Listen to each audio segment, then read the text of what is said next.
Hi everyone, in this video I wanted to show you how I put together one of my Fibro Sucks But You Don't journals, which is an A5 size journal with separate pages that I then need to bind together.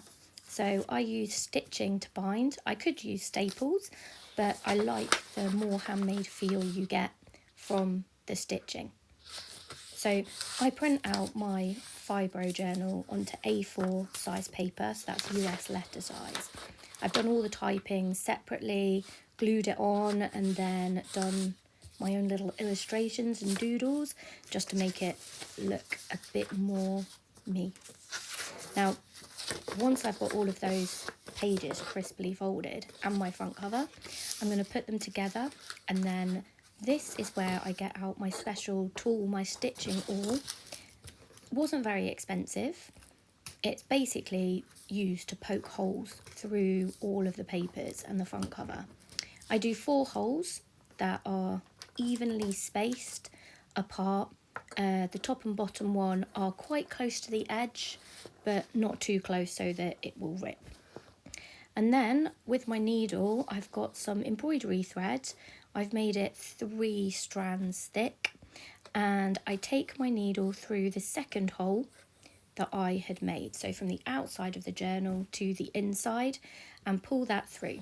I want to make sure I leave a bit of the thread on the other side. I go up to the first hole, and then once I've done that, I can pull it through, making sure I keep that extra part sticking out, because that's what's going to get tied to another bit of thread at the end. I'm going back through the second hole now, so it can be a little bit fiddly getting around that thread that's already there, and I hold the thread that's already there down so that it doesn't come undone or come through with my stitch. So now I've stitched that, I'm turning to the inside. I'm going through hole number 3 to make a stitch, pulling it tight, and then I go to the last hole, so hole number 4, and then poke that through there.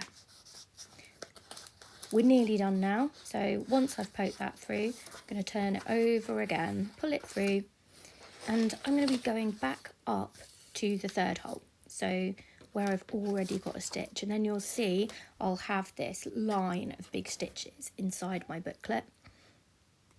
And when I've pulled this through, I can then just judge how much thread I need to tie it to the piece of thread that I left out at the beginning.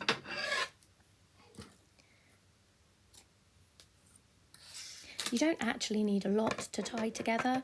I like to have a bit of excess because I like the way it looks. And you can simply do a double knot here, hold it to make sure it's taut for when you're doing the second knot.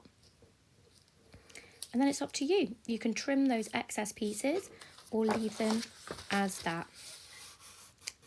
And that's us done. That's a journal bound. And you can use this for lots of pages or a few pages, just like I've done. Make sure you use a nice strong thread and you'll be finished. Thanks for watching.